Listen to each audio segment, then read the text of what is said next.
Jules and Sid back with us. What do you think of what Howard Webb's had to say there, Craig? To be honest with you, if Howard Webb come on the TV, I'd just switch it off.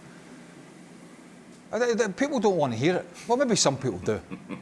How about just making sure your referees do a better job and have a better understanding? I was intrigued by the VAR Michael Salisbury there. This really got me.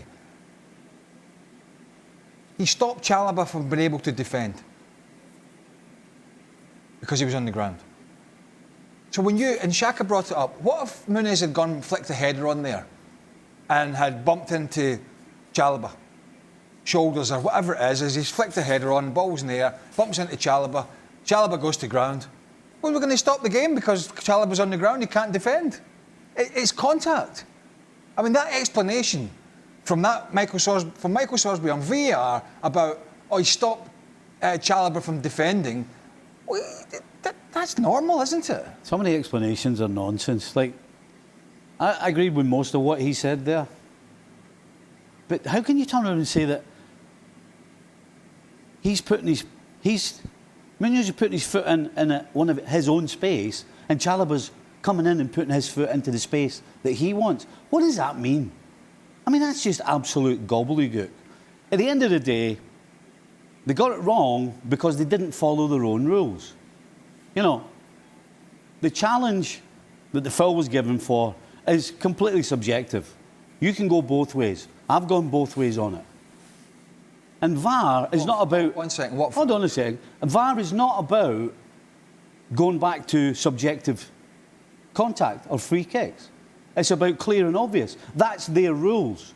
And so there shouldn't have been any of that, because the rules that Webb has given the guidelines of, if it's clear and it's obvious, then we go back to it. If it's not, if it's subjective, basically, then you leave it alone. So basically, they haven't gone. The goal should have stood. But it's not subjective. But I have no problem if it's a foul. Well, it is, because some people are saying it's a foul and some people are saying it's not. The head of referees has admitted it's not a foul. Oh, because he's never got anything wrong before. Regardless, it's a subjective challenge. So completely subjective.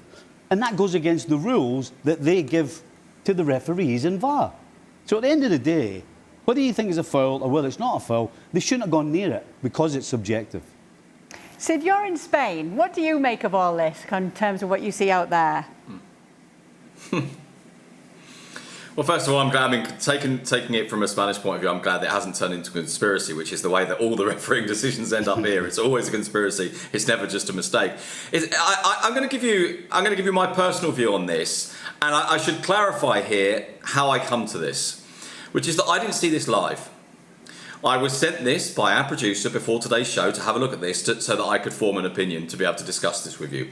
And I was sent the VAR discussion first, and then the Howard Webb response afterwards. And I must admit, listening to the VAR discussion, listening to two people who are clearly qualified referees and have watched the action, I listened to that and thought, well, that all sounds quite reasonable to me. Whether I agree or not, it all sounds quite reasonable. I understand the explanation. I understand the fact that they're saying, well, yeah, he's trodden his foot, and that's prevented him from being able to play a part in the move and defend, and therefore it's ruled out. And I just thought, well, that doesn't seem like a particularly big deal to me. Whether I agree or not, it seems quite reasonable. So to then get their boss effectively come on and be so determined that this was wrong was the part that struck me.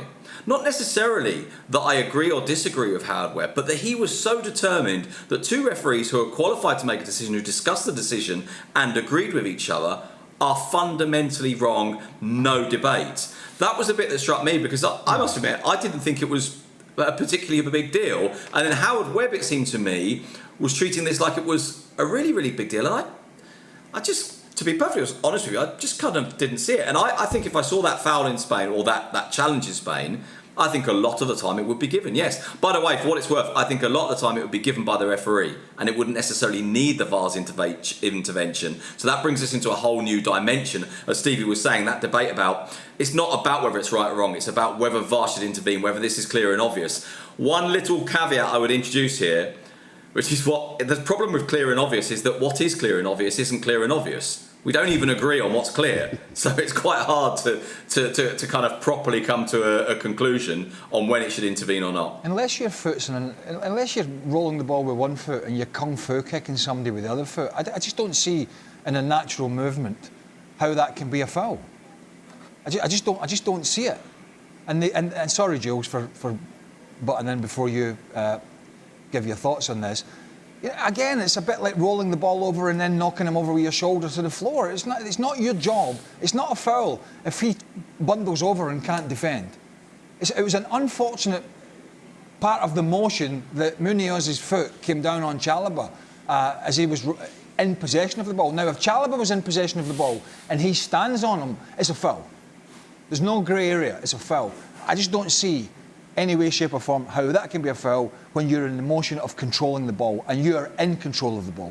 Jules?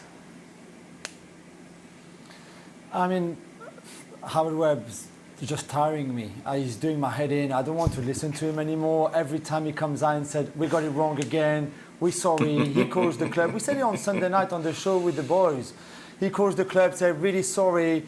I mean, Fulham would have been 1-0 up. They were the better team by then. For all we know, they win that derby, and it's a very different story. And yet, every time you apologise, and you know what? Howard Webb, he's the boss of those referees.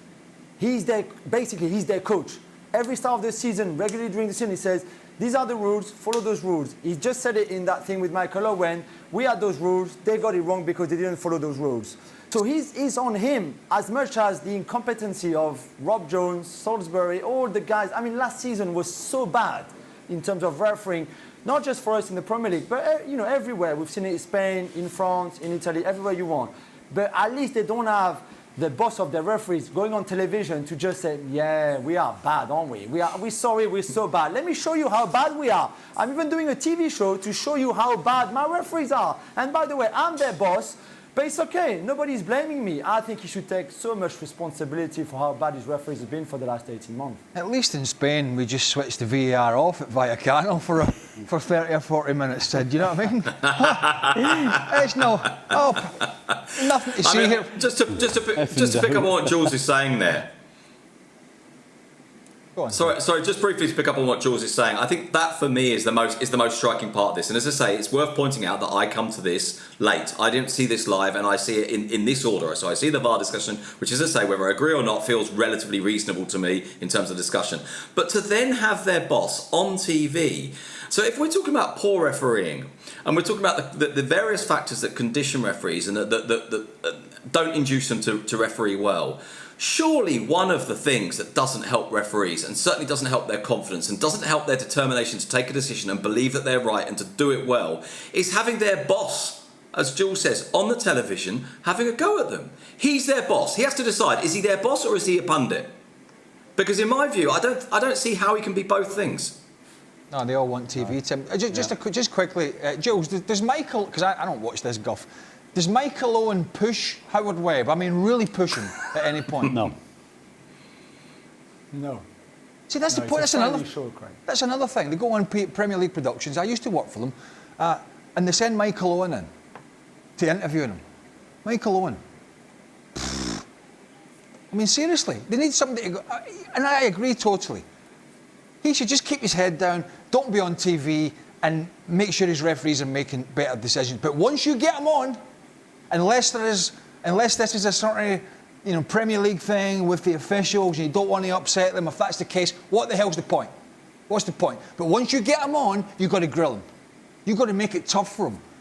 Because if you're just making it easy for him, it's an easy day out for him, isn't it? Probably pocket a little check. They're not going to do it. They're not going to do that. They're not going to. They're not going to do that as much as Howard Webb isn't going to stand on TV and say, by the way, at the end of the day, I take responsibility. I'm the one that trained them, and I clearly haven't trained them correctly. Now, if he'd said that, then he might get some respect from it. But instead, but if I'm Joe says, he's thrown them under the bus. I've got my opportunity. He's coming on to explain it, and he's having it. Right, we're nuts and bolts. We're stripping it all down, and we're going for it. And he's going to damn well explain all these things. And do you know what? If he doesn't want to come back on in a month's time or a week's time or whenever it is because he didn't like the questions, so be it. Everybody will survive. Everybody will survive. But if you get him on, make sure you're absolutely driving him into the ground for answers. because it ain't good enough. And I know it's not just England. We see it every week in Spain. There's controversy as well, and I'm sure it happens all over the place.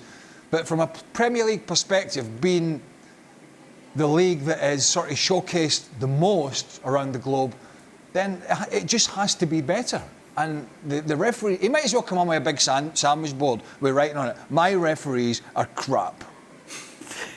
Howard Webb, you are welcome to come on ESPN FC if you would like to state your case at any time.